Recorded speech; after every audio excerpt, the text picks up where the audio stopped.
today is the amazing Rebbetzin Chana Bracha Siegelbaum. She is a native of Denmark, the founder and director of Midreshet Be'erot Bat Ayin Holistic Jewish Women's Seminary on the land of Israel. She holds a Bachelor of Education in Bible and Jewish Philosophy from Michala Jerusalem College for Women and a Master's of Art and Jewish History from Torah College. She has published multiple books, including Women at the Crossroads, a women's perspective on the weekly Torah portion. She also practices Emunah healing as a gifted spiritual healer through Emunah, Tefillah, and energy work. Rebbetzin, we are very thankful for your time and for you being here today. So today I'm not actually going to teach like I usually do, and I do teach 4 times a week. And sometimes more, actually. And anyone who's interested, you're welcome to contact me about that. We have online midrashah, and we also have on-campus midrashah.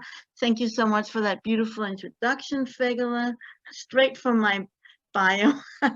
So today it's not going to be a class. We're just going to relax together. And I'm going to tell my story about how I became about Teshuva, that originally I grew up in Denmark.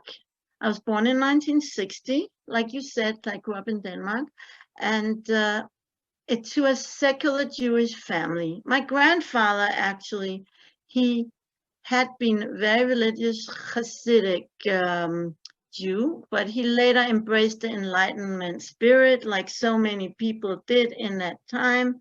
So very...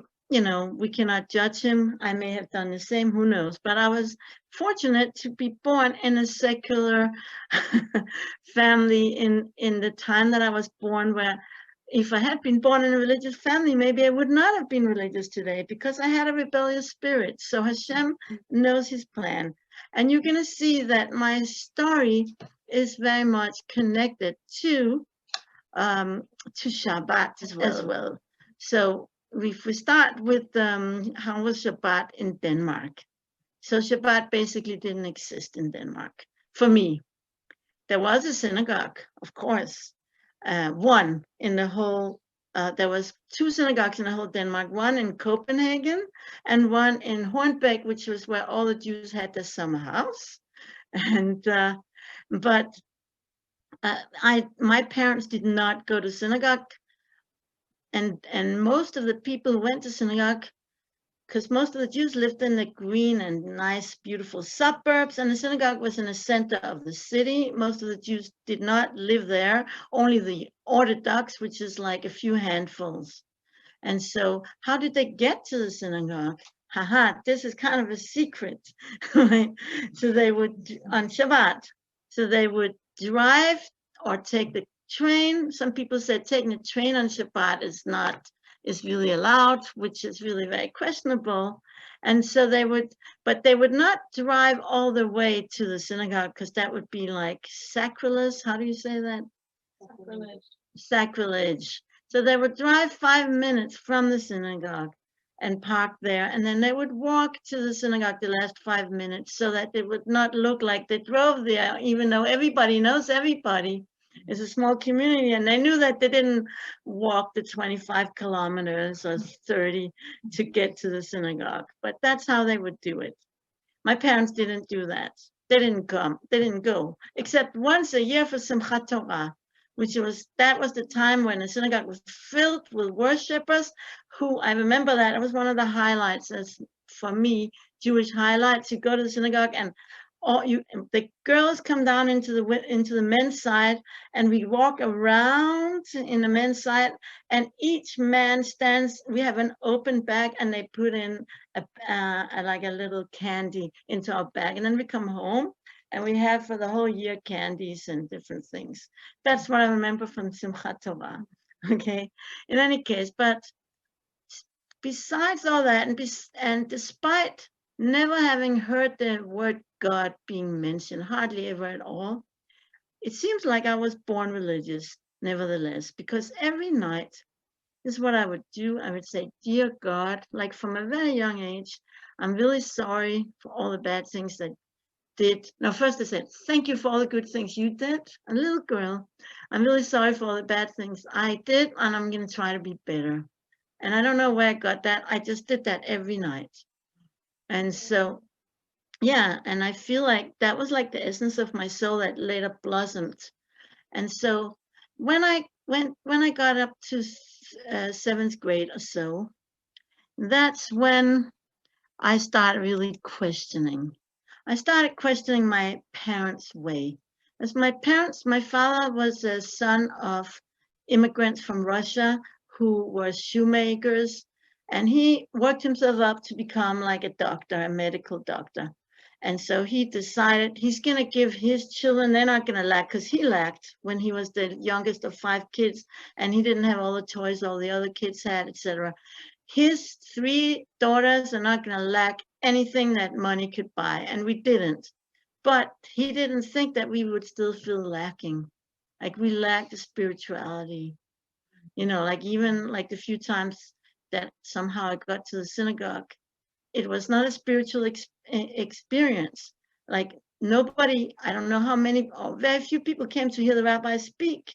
They came to socialize or show off their newest outfit. And I've later discovered that's very similar in not only in Denmark, and even though it's an Orthodox shul, but it was everybody. So they sent us, my parents, to the Jewish schools, one Jewish school in Denmark, in Copenhagen. And so they sent us to that because they couldn't teach us anything about Judaism. So at least they hoped that we'll get some exposure so we could choose if we want to live as Jews or not. And so the problem with the Jewish school was that it wasn't very Jewish, that it was like everybody was making fun of the few religious Jews. Like if a boy was wearing a yarmulke, a kippah, like we made fun of him. The religion class, it was 1 hour a week. We make fun of the teacher, like that was like I remember jumping on his back and putting thumbtacks at his seat, and like that was the class. And the religion teacher was an old man with a beard. And now I think like Hashem should have an aliyah neshama because he was a good man, and Hashem should forgive me and all the other kids for what we did. But we were kids. So I got to around 7th grade and I started to question, like my parents' philosophy was, you work really hard in school and then university and then in the job you get a really good degree so you can get a really good job so you can make a lot of money so you can have children that you can give everything to so that they can get a good degree so they can get a good job, make a lot of money so they can have children. So it felt like a hamster in a go-round, like like what is it for? Nothing is for its own sake. Everything is for something else. And I asked, like, why are we in this world? And I was very young when I started asking these questions. And I was also like I said, pretty rebellious. So I'd go into the Copenhagen and I would search for truth, and there was a lot available. Everybody was just like trying to convince me of their truth because I guess my clear blue eyes were asking for, like, I'm looking for truth. And just attracting all these people that want to, shower me with truth. So I remember dancing in the streets with like newborn Christians and, going with the Buddhist people, the orange people, and, all these things just to find out like what is truth. But none of it like really made sense to me. It was all like these pat answers that people had learned by heart. And when I asked questions, but then nevertheless, I would go to the Jewish school with the pamphlet and material, like open, being provocative, but also maybe deep down hoping that perhaps some of the teachers will notice it and start addressing some of these issues from a Jewish perspective, like, because I was starving for that.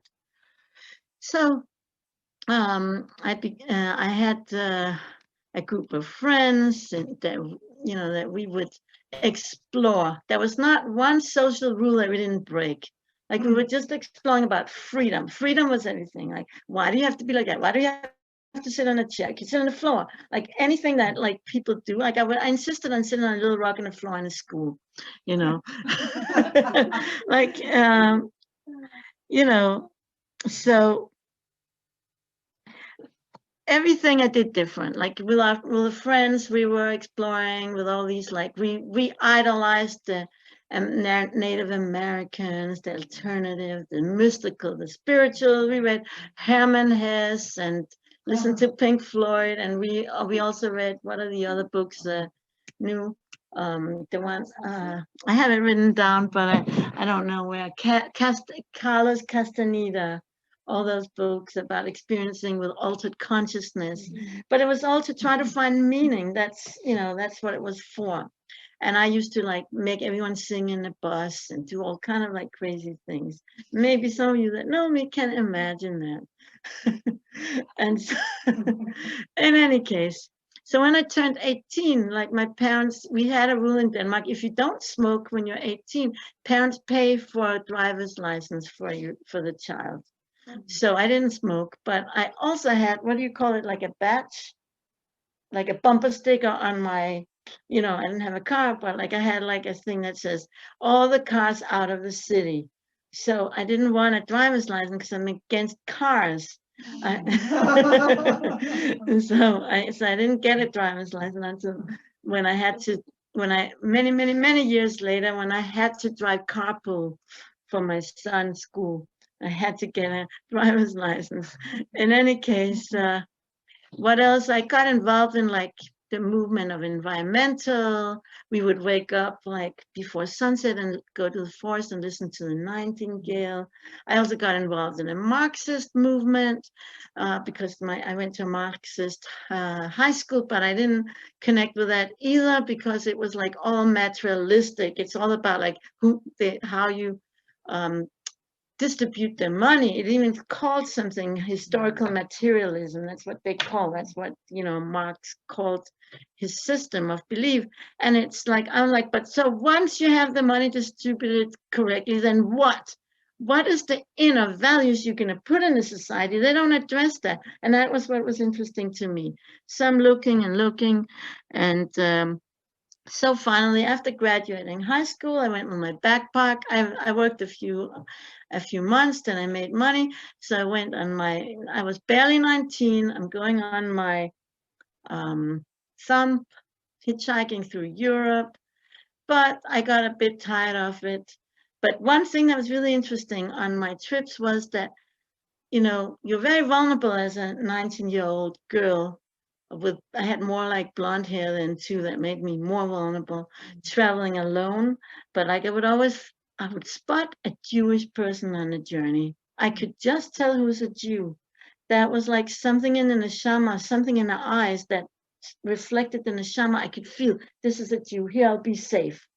And that was the beginning really of my return to Judaism story. I realized like how I had this bond with other Jews. They would invite me there. I was safe. I would travel with them, or some people that lived in various places, and they would invite me for meals.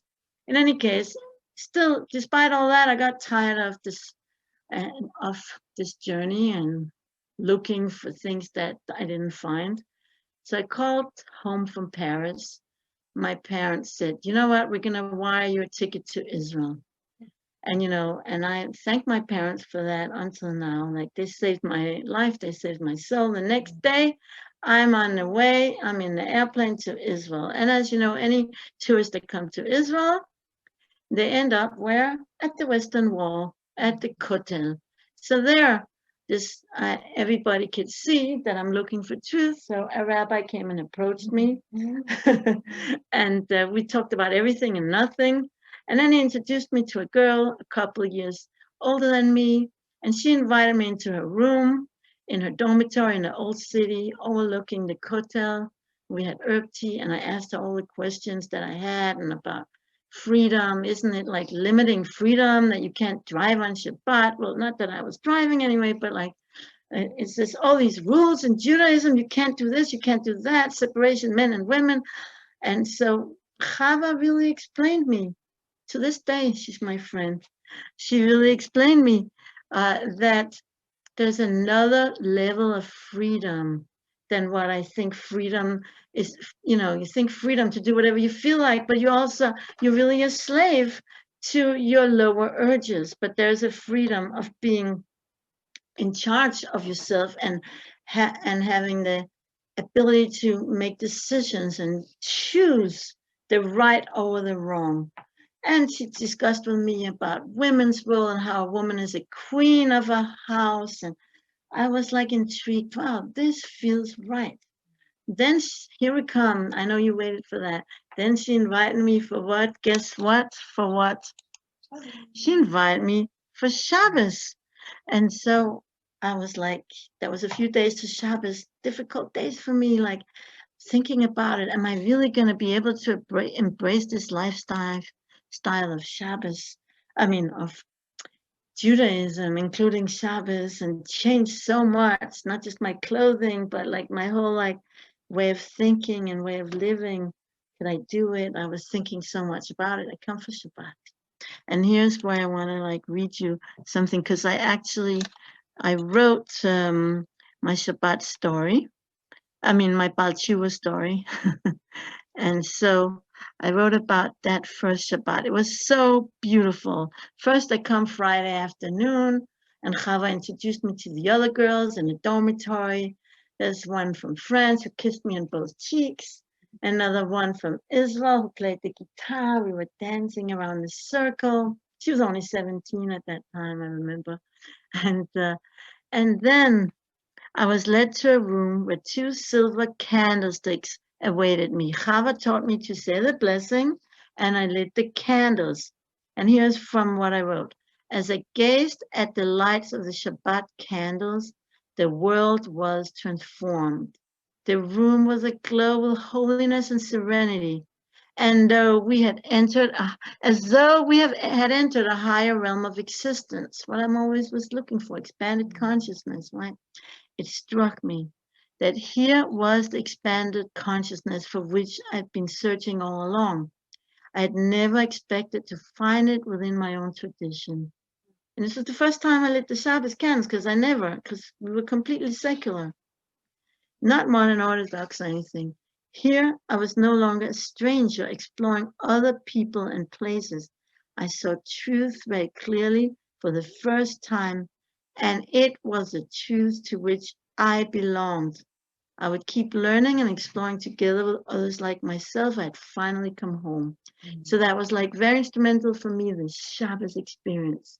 And I can't really explain it in words, just the best I can. It took me a long time to write it. That's why I'm reading it, because something happened that you just can't explain. When I lit this candle for the very first time in my life, overlooking the old city and the Kotel. And so after that, I started to learn in the yeshiva. And so there was a men's yeshiva and there's a women's yeshiva. And there was another Shabbos, I have another Shabbos story about that. So the way it worked in the yeshiva was that the men would eat lunch at 1 and the women would eat lunch at 2 in the same Chara Ochel. But when the men would pass, go back to where they were learning from the Chara Ochel, from the eating, from the dining hall, then the women would go there, and sometimes we would cross each other. And there was also other opportunities, like when the girls were babysitting at night, and could be dangerous. They need to ask like one of the boys to escort them back to the dormitories from the babysitting. And so a lot of couples met that way, but I didn't meet that way. But my husband apparently had spotted me when he saw me walking. I hadn't spotted him, but I guess this is how it's supposed to be, right? The old-fashioned way. So he was invited for Shabbat to one of the families that, one of the young men and women that had become a couple one of these ways. And they now had a couple of children as well. And they wanted to invite him. He was a doctor and he was like a very sought after yeshiva bacho and Shabbos guest. And they said, maybe, and he was a little bit older. He was like at that time 27, which was a little bit older. And they asked him, is there any of the girls in yeshiva you'd like to be invited with?